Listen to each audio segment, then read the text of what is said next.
시청자 여러분들에게 새로운 목소리로 우리나라의 좋은 소식들만 전해드리는 한국호랑이TV.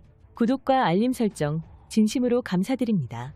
최근 한국항공 우주산업은 폴란드부터 시작해 체코, 오스트레일리아, 사우디아라비아까지 한국산 군용기 해외 수출을 위해 KF-21 전투기의 수출 판로를 차례차례 뚫고 있으며 유럽과 중동은 물론 중국산 전투기의 해외 수출 시장까지 장악하려 하고 있어 시진핑과 중국 정부를 더욱 초조하게 만들고 있습니다. 중국 언론 한국15에 따르면 자칭 중국에서 한국산 KF-21 보람의 전투기보다 뛰어나다고 떠드는 중국산 J-20 스텔스기까지 보유한 상황 속에서 중국 언론의 당혹스러운 반응은 굉장히 이례적이라는 분석인데요. 초음속 비행을 넘어 스크리밍 비행까지 성공한 한국형 보람의 전투기를 엄청나게 경계하고 있습니다.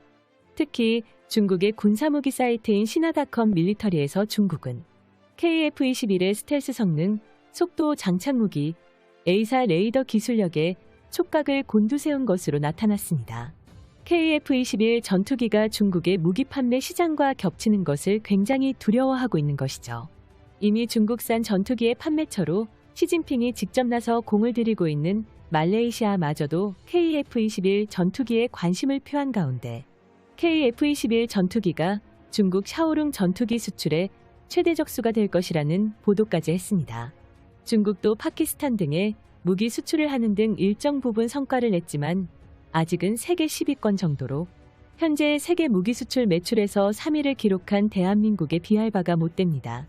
중국산 무기가 생각외로 팔리지 않는 이유 역시 먼저 계약을 해봤던 국가들이 중국산 무기의 실체에 치를 떨며 구매를 꺼려하고 있기 때문입니다. 반면 한국의 무기 수출 실적은 더욱 엄청나다고 놀라워했으며 FA-50과 K9 자주포가 놀라운 성과를 거뒀고 최근에는 천공투까지 수출했다는 소식이 중국에게 전해졌습니다.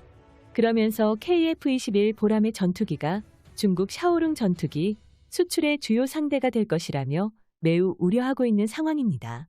중국의 군사 전문가들 역시 중국산 해외 수출형 전투기가 더 이상 발전이 없다면 KF-21 전투기에게 성능면이나 가격면에서 상대가 되지 않는다는 회의적인 의견이 조금씩 흘러나오고 있습니다. 대표적인 예로 중국과 파키스탄이 공동 개발한 FC 전투기인데 대다수의 중국산 부품이 들어가 있습니다. 이 전투기는 엉성한 성능에 해당 전투기가 내세울 수 있는 것은 저렴한 편의 가격밖에 없었습니다.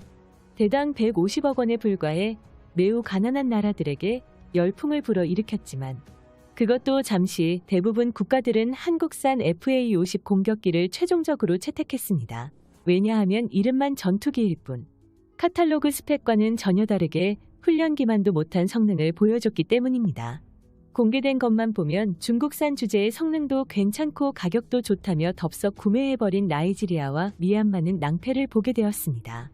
중국산은 직접 써봐야 한다고 내구성과 정확도가 엉망일 뿐더러 카탈로그 스펙보다 낮은 무장량 한계성이 확인되면서 총체적 난국이 돼버린 것입니다. 결론만 봤을 때 한국이 수출용으로 만들었던 FA-50 공격기에도 성능이 미치지 못한 중국산 해외 수출형 전투기들이 냉혹한 해외 수출 시장 속에서 새롭게 떠오를 다크호스 KF-21 전투기를 어떻게 따라잡겠냐? 라는 것이 일부 중국 군사무기 전문가들의 주장입니다. 그런데 그 중에서도 한국에서 공개한 하나의 보고서 때문에 큰 충격을 받고 있다는 상태인데요. 어떤 보고서를 공개했길래 중국이 경악한 것인지 한번 살펴보겠습니다. 현재 중국이 소유한 3세대와 4세대 이상 전투기는 약 1,400기로 물량만큼은 인해 전술에 들어맞는 숫자를 보이고 있는 것은 우리나라조차도 인지하고 있는 분명한 사실입니다. 이 정도 수량은 미국 한국이 첫 번째 돌연선 근처에 배치한 전투기보다 2배 정도 더 많은 것으로 알려져 있습니다. 제1돌연선이란 중국을 제압하기 위해 필리핀을 연결하는 선으로 미군이 첫 번째 방어라인으로 설정한 곳인데요. 이에 대해 중국은 주변국의 전투기를 직접 배치 동향에 더욱 촉각을 곤두세우고 있는 상황입니다.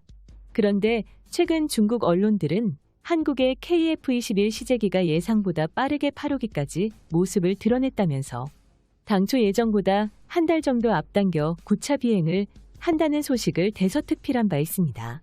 미국 F-22 스텔스기와 유사한 형상을 하고 있고 5세대에 달하는 4.5세대의 전투기라고 소개하며 성능을 자세히 분석해 본 것인데요. 그들은 한국이 발표한 A사 레이더의 개발 동향 보고서 등 통합 전자전 시스템에 특히 깊은 관심을 보인 것으로 나타났습니다. 현대공중전에서 중국처럼 물량이 많아봤자 고성능 레이더를 갖추지 못한다면 순식간에 추락하는 게 현실인데요. 반면 KF-21 보람의 전투기의 탐지거리는 약 400km로 1m 미만의 표적도 선명하게 볼 수 있다며 중국이 개발한 짝퉁 A사 레이더보다 훨씬 우수한 성능일 수도 있다는 경기감을 드러내기도 했습니다. 외신들은 중국의 국영 언론들이 한국 무기 체계에 관심을 표명한 것은 이례적이라는 분석을 내놓고 있습니다. 그런데 중국이 최근 공개된 KF-21 영상에서 경악한 부분은 한국이 2인승 전투기를 벌써 개발하고 있다는 것이었습니다. 처음 시제기와는 달리 네 번째 시제기는 2인승으로 제작이 완료되었다는 게 사실로 확인되었죠. 중국의 한 군사 전문 블로거는 한국은 엄청 빠른 속도로 CJ-3호기와 4호기가 공개됐고 2인승 모델도 개발되고 있다며 놀라워했습니다. 이처럼 중국 언론은 KF-21 전투기의 2인승 설계가 무인기 군집 작전을 지휘하려는 한국의 목적을 보여준다고 설명하며 한국의 기술력에 적지 않은 두려움과 경계성을 나타났습니다. 특히 홍보 영상 속에 무인기 실물 모습이 포착된 것을 강조하며 개발이 동시에 되고 있음을 추측하고 있습니다. 반면 중국은 제-20 스텔스기를 한국을 겨냥해 배치해 놓은 것으로 나타났습니다. 이는 KF-21 전투기가 보다 완벽한 스텔스기로 전환해야 하는 이유 중 하나입니다. 과거 중국은 F-22 등을 능가할 수 있는 유리한 조건을 확보했다며 자화자찬 자랑스러워했습니다. 제-20은 2011년 시험 비행을 한 뒤 2016년 주하이 에어쇼에서 처음 공개된 바 있는데요. 제작 대수를 늘려 현재는 150대 정도를 만든 것으로 알려져 있습니다. 중국 측은 2인승 스텔스 전투기가 미래 전장의 지도를 바꿀 것이라는 언급까지 했습니다. 한 명은 조종을 맡고 다른 한 명은 무인기 등을 운영시키겠다는 것입니다. 1020은 현재 무인기 운용을 추가하는 방향으로 업그레이드를 진행하고 있습니다. 그리고 제25와 16의 등장으로 중국은 4세대 전투 능력을 갖추기도 했습니다.